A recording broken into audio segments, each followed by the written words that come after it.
ਸਤਿ ਸ਼੍ਰੀ ਅਕਾਲ ਦੋਸਤੋ। ESIC ਦੁਆਰਾ ਜੋ ਅਪਰ ਡਿਵੀਜ਼ਨ ਕਲਰਕ, ਸਟੈਨੋ ਅਤੇ MTS ਦੀਆਂ ਵੈਕੈਂਸੀਆਂ ਕੱਢੀਆਂ ਗਈਆਂ ਸੀ, ਉਹਨਾਂ ਦੀ ਔਨਲਾਈਨ ਐਪਲੀਕੇਸ਼ਨ ਡੇਟ ਅੱਜ ਤੋਂ ਹੀ ਸਟਾਰਟ ਹੋ ਚੁੱਕੀ ਹੈ।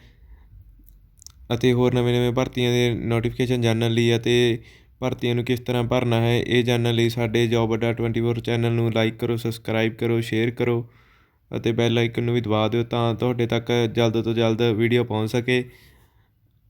ਆਓ ਲੈ ਚੱਲਦੇ ਹਾਂ ਤੁਹਾਨੂੰ ਕਿਸ ਤਰ੍ਹਾਂ ਭਰਤੀ ਨੂੰ ਤੁਸੀਂ ਭਰਨਾ ਹੈ।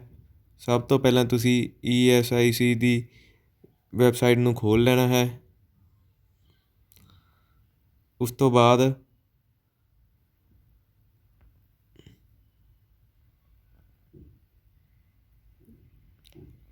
ਬਾਅਦ ਤੁਸੀਂ ਇਸ 'ਤੇ ਉੱਪਰ ਦੀ ਸਾਈਡ ਦੇਖ ਸਕਦੇ ਹੋ ਕਿ ਇੱਕ ਗ੍ਰੀਨ ਲਾਈਨ ਦੇ ਵਿੱਚ ਨੋਟੀਫਿਕੇਸ਼ਨ ਚੱਲਦਾ ਨਜ਼ਰ ਆ ਰਿਹਾ ਹੈ। ਇਸ 'ਤੇ ਤੁਸੀਂ ਕਲਿੱਕ ਕਰਨਾ ਹੈ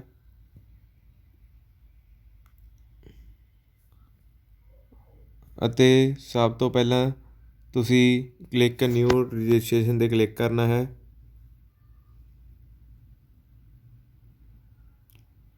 ਉਸ ਤੋਂ ਬਾਅਦ ਤੁਸੀਂ ਸਭ ਤੋਂ ਪਹਿਲਾਂ ਆਪਣਾ ਨੇਮ ਭਰਨਾ ਹੈ, ਫਿਰ ਉਸ ਤੋਂ ਬਾਅਦ ਆਪਣਾ ਪੂਰਾ ਨਾਮ ਭਰਨਾ ਹੈ, ਫਿਰ ਉਸ ਤੋਂ ਬਾਅਦ ਆਪਣਾ ਤੁਹਾਡਾ ਮਿਡਲ ਨੇਮ ਭਰਨਾ ਹੈ ਕਿ ਵਿਚਾਲੇ ਨੇਮ ਦੇ ਕੀ ਆਉਂਦਾ ਹੈ। ਉਸ ਤੋਂ ਬਾਅਦ ਕਨਫਰਮ ਨੇਮ, ਮਿਡਲ ਨੇਮ ਤੁਸੀਂ ਆਪਣਾ ਕਨਫਰਮ ਕਰਨਾ ਹੈ ਅਤੇ ਉਸ ਤੋਂ ਬਾਅਦ ਤੁਸੀਂ ਆਪਣਾ ਲਾਸਟ ਨੇਮ ਭਰਨਾ ਹੈ, ਤੁਹਾਡੇ ਕੀ ਸਿੰਘ ਜਾਂ ਕੌਰ ਕੁਛ ਵੀ ਲੱਗਦਾ ਉਹ ਭਰਨਾ ਹੈ। ਉਸ ਤੋਂ ਬਾਅਦ ਤੁਸੀਂ ਆਪਣਾ ਨੇਮ ਕਨਫਰਮ ਕਰ ਦੇਣਾ ਹੈ ਅਤੇ ਫੁੱਲ ਨੇਮ ਆਪਣਾ ਭਰ ਦੇਣਾ ਹੈ। ਉਸ ਤੋਂ ਬਾਅਦ ਮੋਬਾਈਲ ਨੰਬਰ ਭਰਨਾ ਹੈ ਅਤੇ ਆਪਣੀ ਈਮੇਲ ID ਤੁਸੀਂ ਭਰ ਦੇਣੀ ਹੈ ਅਤੇ ਸੇਵ ਐਂਡ ਨੈਕਸਟ 'ਤੇ ਕਲਿੱਕ ਕਰਨਾ ਹੈ।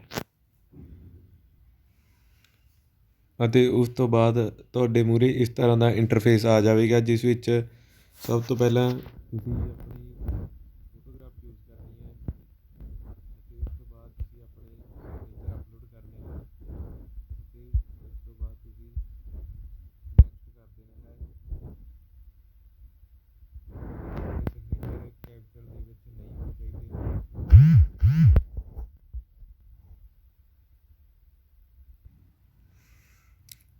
ਅਤੇ ਉਸ ਤੋਂ ਬਾਅਦ ਤੁਹਾਡੇ ਮੂਹਰੇ ਇਸ ਤਰ੍ਹਾਂ ਦਾ ਇੰਟਰਫੇਸ ਖੁੱਲ੍ਹ ਕੇ ਆ ਜਾਵੇਗਾ ਅਤੇ ਸਭ ਤੋਂ ਪਹਿਲਾਂ ਤੁਸੀਂ ਦੇਖਣਾ ਹੈ ਤੁਸੀਂ ਕਿਸ ਪੋਸਟ ਲਈ ਅਪਲਾਈ ਕਰਨਾ ਹੈ। ਜੇਕਰ ਤੁਸੀਂ ਸਟੈਨੋਗ੍ਰਾਫਰ ਵਾਲੀ 'ਤੇ ਕਰਨਾ ਹੈ ਤਾਂ ਸਟੈਨੋਗ੍ਰਾਫਰ 'ਤੇ ਕਲਿੱਕ ਕਰ ਦਿਓ ਅਤੇ ਜੇਕਰ ਅਪਰ ਡਿਵੀਜ਼ਨ ਕਲਰਕ ਲਈ ਕਰਨਾ ਤਾਂ ਉਸ ਦੇ ਲਈ ਕਰ ਦਿਓ ਅਤੇ ਜੇ ਮਲਟੀਟਾਸਕਿੰਗ ਸਟਾਫ ਲਈ ਕਰਨਾ ਤਾਂ ਉਸ ਲਈ ਕਲਿੱਕ ਕਰ ਦਿਓ।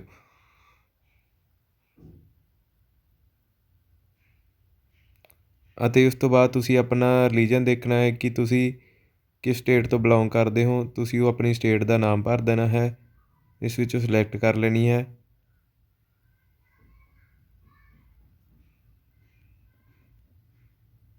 ਅਤੇ ਉਸ ਤੋਂ ਬਾਅਦ ਤੁਸੀਂ ਸਿਲੈਕਟ ਕਰਨਾ ਹੈ ਕਿ ਤੁਸੀਂ ਕਿਸ ਕੈਟਾਗਰੀ ਨਾਲ ਬਿਲੋਂਗ ਕਰਦੇ ਹੋ, ਤੁਸੀਂ SC ਹੋ, ST ਹੋ, OBC ਹੋ ਜਾਂ EWS ਜਾਂ ਅਨਰਿਜ਼ਰਵਡ ਕੈਟਾਗਰੀ ਨਾਲ ਬਿਲੋਂਗ ਕਰਦੇ ਹੋ, ਉਹ ਸਿਲੈਕਟ ਕਰਨਾ ਹੈ। ਜੇਕਰ ਤੁਹਾਡੇ ਕੋਈ ਬੈਂਚਮਾਰਕ ਡਿਸੇਬਿਲਿਟੀ ਹੈ ਤਾਂ ਤੁਸੀਂ ਉਹ ਸਿਲੈਕਟ ਕਰ, ਨਹੀਂ ਫਿਰ ਨੋ ਕਰ ਦੇਣਾ ਹੈ। ਉਸ ਤੋਂ ਬਾਅਦ ਤੁਸੀਂ ਸਿਲੈਕਟ ਕਰਨਾ ਹੈ ਕਿ ਜੇ do you need compulsory time at the exam of the time, ਜੇਕਰ ਤੁਹਾਨੂੰ ਅਲੱਗ ਟਾਈਮ ਚਾਹੀਦਾ ਹੈ, ਜੇ ਕੋਈ ਡਿਸੇਬਿਲਿਟੀ ਹੈ ਤਾਂ ਤੁਹਾਨੂੰ ਅਲੱਗ ਟਾਈਮ ਮਿਲੇਗਾ, ਨਹੀਂ ਤਾਂ ਫਿਰ ਨਹੀਂ ਮਿਲੇਗਾ। ਤੁਸੀਂ ਇਸ 'ਤੇ ਜੇ ਤੁਹਾਡੇ 'ਚ ਕੋਈ ਡਿਸੇਬਿਲਿਟੀ ਹੈ ਤਾਂ ਤੁਸੀਂ ਯੈਸ ਕਰਨਾ, ਨਹੀਂ ਫਿਰ ਨੋ 'ਤੇ ਕਲਿੱਕ ਕਰ ਦੇਣਾ ਹੈ। ਤੁਸੀਂ ਦੇਖ ਕੇ ਸਭ ਦੇ ਉੱਤੇ ਨੋ 'ਤੇ ਕਲਿੱਕ ਕਰਨਾ ਹੈ। Do you belong to religious minority, ਜੇਕਰ ਤੁਸੀਂ ਰਿਲੀਜੀਅਸ ਮਿਨੋਰਟੀ ਨੂੰ ਬਿਲੋਂਗ ਕਰਦੇ ਹੋ ਤਾਂ ਤੁਸੀਂ ਯੈਸ ਕਰ ਦੇਣਾ ਹੈ, ਨਹੀਂ ਤਾਂ ਤੁਸੀਂ ਬਾਕੀ ਜੇਕਰ ਤੁਸੀਂ ਐਕਸ ਸਰਵਿਸਮੈਨ ਹੋ ਤਾਂ ਤੁਸੀਂ ਯੈਸ ਕਰਨਾ ਹੈ, ਨਹੀਂ ਫਿਰ ਨੋ ਕਰ ਦੇਣਾ ਹੈ।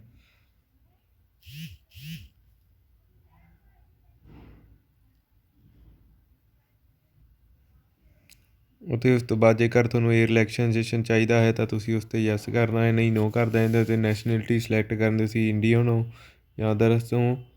ਉਸ ਤੋਂ ਬਾਅਦ ਤੁਸੀਂ ਆਪਣੀ ਸਟੇਟ ਸਿਲੈਕਟ ਕਰ ਲੈਣੀ, ਤੁਸੀਂ ਕਿਸ ਸਟੇਟ ਨਾਲ ਸੰਬੰਧ ਰੱਖਦੇ ਹੋ ਅਤੇ ਉਸ ਤੋਂ ਬਾਅਦ ਤੁਸੀਂ ਦੱਸਣਾ ਹੈ ਕਿ ਤੁਸੀਂ ਕਿਸ ਸਟੇਟ ਦੇ ਨਾਲ ਸੰਬੰਧ ਰੱਖਦੇ ਹੋ ਅਤੇ ਉਸ ਤੋਂ ਬਾਅਦ ਸੈਂਟਰ ਚੂਜ਼ ਕਰਨਾ ਹੈ, ਤੁਸੀਂ ਕਿਸ ਸੈਂਟਰ ਤੁਹਾਨੂੰ ਕਿਹੜਾ ਚਾਹੀਦਾ ਹੈ। ਅਤੇ ਤੁਸੀਂ ਆਪਣੀ ਫਿਰ ਉਸ ਤੋਂ ਬਾਅਦ ਡੇਟ ਆਫ ਬਰਥ ਭਰਨੀ ਹੈ। ਉਸ ਤੋਂ ਬਾਅਦ ਤੁਸੀਂ ਦੇਖਣਾ ਹੈ ਕਿ ਤੁਸੀਂ ਮੇਲ ਜਾਂ ਫੀਮੇਲ ਇਹ ਸਿਲੈਕਟ ਕਰਨਾ ਹੈ ਅਤੇ ਤੁਸੀਂ ਇਸ ਦੇ ਵਿੱਚ ਭਰਨਾ ਹੈ do you have a twin brother and sister, ਜੇਕਰ ਤੁਹਾਡੇ 2 ਭੈਣ ਭਾਈ ਹਨ ਅਤੇ ਉਹ ਸਿਲੈਕਟ ਕਰਨਾ ਹੀ ਨਹੀਂ ਫਿਰ ਨੋ ਕਰ ਦੇਣਾ ਹੈ। ਅਤੇ ਆਪਣਾ ਮੈਰਿਜ ਸਟੇਟਸ ਦੱਸਣਾ ਹੈ, ਤੁਸੀਂ ਸਿੰਗਲ ਹੋ ਜਾਂ ਮੈਰਿਡ ਹੋ। ਉਸ ਤੋਂ ਬਾਅਦ ਆਪਣਾ ਫਾਦਰ ਨੇਮ ਭਰਨਾ ਹੈ, ਫਿਰ ਮਦਰ ਨੇਮ, ਉਸ ਤੋਂ ਬਾਅਦ ਤੁਹਾਡੇ ਵਾਰਿਸ ਦਾ ਨਾਮ, ਸਪਾਊਸ ਨੇਮ ਜੇਕਰ ਭਰਨਾ ਹੈ ਤਾਂ ਨਹੀਂ ਤਾਂ ਇਹ ਕੰਪਲਸਰੀ ਨਹੀਂ ਹੈ। ਉਸ ਤੋਂ ਬਾਅਦ ਐਡਰੈਸ ਭਰਨਾ ਹੈ ਅਤੇ ਆਪਣਾ ਸਟੇਟ ਚੂਜ਼ ਕਰਨੀ ਹੈ। ਉਸ ਤੋਂ ਬਾਅਦ ਪਿੰਨ ਕੋਡ ਭਰ ਦੇਣਾ ਹੈ ਅਤੇ ਜੇਕਰ ਤੁਸੀਂ ਕੋਰਸਪੋਂਡ ਐਡਰੈਸ 'ਤੇ ਜੇਕਰ ਤੁਸੀਂ ਉਸ 'ਤੇ ਹੋਰ ਜਗ੍ਹਾ 'ਤੇ ਰਹਿ ਰਹੇ ਹੋ ਤਾਂ ਉਹ ਐਡਰੈਸ ਭਰ ਦੇਣਾ ਹੈ। ਉਸ ਤੋਂ ਬਾਅਦ ਜੇਕਰ ਤੁਹਾਨੂੰ ਕਿਸੇ ਵੀ refund related refund of the fee in same channel by the you are paying fee ਚਾਹੀਦਾ ਹੈ ਤਾਂ ਤੁਸੀਂ ਯੈਸ ਕਰ ਦੇਣਾ ਹੈ ਅਤੇ ਆਪਣਾ ਇਸ 'ਤੇ ਅਕਾਊਂਟ ਨੰਬਰ ਭਰਨਾ ਹੈ, ਫਿਰ ਕਨਫਰਮ ਅਕਾਊਂਟ ਭਰਨਾ ਹੈ ਅਤੇ ਬੈਂਕ ਦਾ ਨਾਮ, ਬ੍ਰਾਂਚ ਨੇਮ, IFSC ਕੋਡ ਅਤੇ name of the account holder ਭਰ ਦੇਣਾ ਹੈ। ਉਸ ਤੋਂ ਬਾਅਦ ਸੇਵ ਕਰ ਦੇਣਾ ਹੈ। ਉਸ ਤੋਂ ਬਾਅਦ ਤੁਹਾਡੇ ਮੂਹਰੇ ਇਸ ਤਰ੍ਹਾਂ ਦਾ ਇੰਟਰਫੇਸ ਖੁੱਲ੍ਹ ਕੇ ਆ ਜਾਵੇਗਾ ਜਿਸ ਵਿੱਚ ਤੁਸੀਂ ਆਪਣੀ ਕੁਆਲੀਫਿਕੇਸ਼ਨ ਭਰਨੀ। ਇਸ ਵਿੱਚ ਜਿੰਨੀ ਵੀ ਤੁਹਾਡੀ ਕੁਆਲੀਫਿਕੇਸ਼ਨ ਹੈ ਉਹ ਭਰ ਦੇਣੀ ਹੈ। ਸਭ ਤੋਂ ਪਹਿਲਾਂ ਮੈਟਰੀਕੂਲੇਸ਼ਨ ਭਰਨੀ ਹੈ। ਉਸ ਤੋਂ ਬਾਅਦ ਤੁਹਾਡਾ ਈਅਰ ਆਫ ਪਾਸਿੰਗ ਭਰਨਾ ਹੈ, ਆਪਣੇ ਪਰਸੈਂਟੇਜਸ ਭਰਨੇ ਹੈ ਅਤੇ ਕਲਾਸ ਗ੍ਰੇਡ, ਤੁਸੀਂ ਫਸਟ ਕਲਾਸ 'ਚ ਆਏ ਹੋ ਜਾਂ ਸੈਕਿੰਡ ਕਲਾਸ ਜਾਂ ਪਾਸ ਕਲਾਸ 'ਚੋਂ। ਉਸ ਤੋਂ ਬਾਅਦ ਤੁਸੀਂ 12ਵੀਂ ਦੀ ਪੜ੍ਹਾਈ ਦੇ ਬਾਰੇ ਭਰ ਦੇਣਾ ਹੈ। ਉਸ ਤੋਂ ਬਾਅਦ ਜੇਕਰ ਤੁਸੀਂ ਗ੍ਰੈਜੂਏਸ਼ਨ ਕੀਤੀ ਹੈ ਤਾਂ ਉਹ ਭਰ ਦੇਣੀ ਹੈ, ਜੇਕਰ ਤੁਸੀਂ ਪੋਸਟ ਗ੍ਰੈਜੂਏਸ਼ਨ ਕੀਤੀ ਹੈ ਤਾਂ ਉਹ ਭਰ ਦੇਣੀ ਹੈ, ਜੇਕਰ ਤੁਹਾਡੇ ਕੋਲ ਪ੍ਰੋਫੈਸ਼ਨਲ ਕੁਆਲੀਫਿਕੇਸ਼ਨ ਹੈ ਤਾਂ ਉਹ ਭਰ ਦੇਣੀ ਹੈ। ਉਸ ਤੋਂ ਬਾਅਦ ਜੇਕਰ ਤੁਹਾਡੇ ਕੋਲ ਕੋਈ ਵੀ ਵਰਕ ਐਕਸਪੀਰੀਅੰਸ ਹੈ ਤਾਂ ਉਹ ਭਰ ਦੇਣਾ ਹੈ ਅਤੇ ਉਸ ਤੋਂ ਬਾਅਦ ਤੁਸੀਂ ਜੋ ਵੀ ਲੈਂਗੁਏਜ ਜਾਣਦੇ ਹੋ, ਤੁਸੀਂ ਪੰਜਾਬੀ ਜਾਣਦੇ ਹੋ, ਇੰਗਲਿਸ਼ ਜਾਣਦੇ ਹੋ, ਹਿੰਦੀ ਜਾਣਦੇ ਹੋ, ਉਹ ਭਰ ਦੇਣੀ ਹੈ ਅਤੇ ਇੱਥੇ ਟਿਕ ਕਰ ਦੇਣਾ ਜੇਕਰ ਤੁਸੀਂ ਉਹ ਲੈਂਗੁਏਜ ਨੂੰ ਰੀਡ ਕਰ ਸਕਦੇ ਹੋ ਜਾਂ ਫਿਰ ਉਸਨੂੰ ਰਾਈਟ ਕਰ ਸਕਦੇ ਹੋ ਜਾਂ ਫਿਰ ਉਸਨੂੰ ਤੁਸੀਂ ਸਪੀਕ ਕਰ ਸਕਦੇ ਹੋ, ਤੁਸੀਂ ਉਸ 'ਤੇ ਟਿਕ ਕਰ ਦੇਣਾ ਹੈ ਅਤੇ ਉਸ ਤੋਂ ਬਾਅਦ ਸੇਵ ਅਤੇ ਨੈਕਸਟ ਕਰ ਦੇਣਾ ਹੈ। ਉਸ ਤੋਂ ਬਾਅਦ ਤੁਹਾਡੇ ਮੂਹਰੇ ਤੁਹਾਡੀ ਪ੍ਰੋਫਾਈਲ ਨਿਕਲ ਕੇ ਆ ਜਾਵੇਗੀ ਅਤੇ ਤੁਸੀਂ ਸਭ ਕੁਝ ਧਿਆਨ ਨਾਲ ਰੀਡ ਕਰ ਲੈਣਾ ਹੈ ਅਤੇ ਉਸ ਤੋਂ ਬਾਅਦ ਥੱਲੇ ਸਕਰੋਲ ਡਾਊਨ ਕਰਕੇ ਐਗਰੀ 'ਤੇ ਕਰਕੇ ਕੰਪਲੀਟ ਰਜਿਸਟ੍ਰੇਸ਼ਨ ਕਰ ਦੇਣਾ ਹੈ ਅਤੇ ਉਸ ਤੋਂ ਬਾਅਦ ਤੁਹਾਡੇ ਮੂਹਰੇ ਇਸ ਤਰ੍ਹਾਂ ਦਾ ਇੰਟਰਫੇਸ ਖੁੱਲ੍ਹ ਕੇ ਆ ਜਾਵੇਗਾ ਜਿਸ ਵਿੱਚ ਸਭ ਤੋਂ ਪਹਿਲਾਂ ਤੁਸੀਂ ਆਪਣੇ ਲੈਫਟ ਅੰਗੂਠੇ ਦਾ ਨਿਸ਼ਾਨ ਲੈ ਕੇ ਉਸ ਤੋਂ ਬਾਅਦ ਉਸ ਨੂੰ ਅਪਲੋਡ ਕਰ ਦੇਣਾ ਹੈ। ਉਸ ਤੋਂ ਬਾਅਦ ਹੈਂਡ ਰਿਟਨ ਡਿਕਲੇਰੇਸ਼ਨ ਵਿੱਚ ਤੁਸੀਂ ਲਿਖਣਾ ਹੈ ਆਏ ਜੋ ਵੀ ਤੁਹਾਡਾ ਨਾਮ ਹੈ, hereby declare that all the information submitted by me in the application form is correct, true and valid. I will present the supporting document as and when required.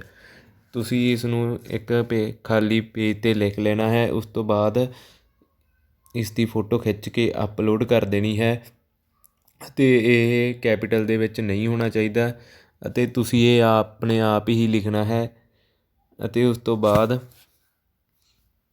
Save and exit ਕਰ ਦੇਣਾ ਹੈ ਅਤੇ ਉਸ ਤੋਂ ਬਾਅਦ ਤੁਹਾਡੇ ਕੋਲ online ਫੀ payment ਦੀ option ਆ ਜਾਵੇਗੀ ਜਿਸ ਵਿੱਚ ਤੁਸੀਂ ਕੈਪਚਰ ਕੋਡ ਟਾਈਪ ਕਰਨ ਤੋਂ ਬਾਅਦ ਤੁਸੀਂ ਇਸ ਵਿੱਚ ਫੀ ਪੇਮੈਂਟ ਕਰ ਸਕਦੇ ਹੋ। ਤੁਹਾਡੇ ਕੋਲ ਜੇਕਰ ਕ੍ਰੈਡਿਟ ਕਾਰਡ ਹੈ ਤਾਂ ਉਸ ਰਾਹੀਂ ਪੇਮੈਂਟ ਕਰ ਦਿਓ ਜਾਂ ਡੈਬਿਟ ਕਾਰਡ ਜਾਂ ਤੁਸੀਂ ਗੂਗਲ ਪੇ ਰਾਹੀਂ ਵੀ ਪੇਮੈਂਟ ਕਰ ਦੇ ਸਕਦੇ ਹੋ ਅਤੇ ਅਦਰ ਡੈਬਿਟ ਕਾਰਡਸ ਅਤੇ ਇੰਟਰਨੈਟ ਬੈਂਕਿੰਗ ਰਾਹੀਂ ਵੀ ਅਤੇ QR ਕੋਡ ਸਕੈਨ ਕਰਕੇ ਵੀ ਤੁਸੀਂ ਪੇਮੈਂਟ ਕਰ ਸਕਦੇ ਹੋ। ਇਸ ਤਰ੍ਹਾਂ ਤੁਸੀਂ ਇਸ ਫੋਰਮ ਨੂੰ ਭਰ ਸਕਦੇ ਹੋ। ਜੇਕਰ ਤੁਹਾਨੂੰ ਫਿਰ ਵੀ ਕੋਈ ਫੋਰਮ ਭਰਨ ਵਿੱਚ ਦਿੱਕਤ ਆਉਂਦੀ ਹੈ ਤਾਂ ਮੈਨੂੰ ਕਮੈਂਟ ਬਾਕਸ ਵਿੱਚ ਦੱਸ ਸਕਦੇ ਹੋ ਤਾਂ ਜੋ ਤੁਹਾਨੂੰ ਮੈਂ ਰਿਪਲਾਈ ਕਰਕੇ ਦੱਸ ਸਕਾਂ ਅਤੇ ਹੋਰ ਨਵੀਆਂ ਭਰਤੀਆਂ ਸੰਬੰਧੀ ਜਾਣਕਾਰੀ ਲਈ ਸਾਡੇ ਚੈਨਲ ਨੂੰ ਸਬਸਕ੍ਰਾਈਬ ਕਰ ਲਓ। ਧੰਨਵਾਦ।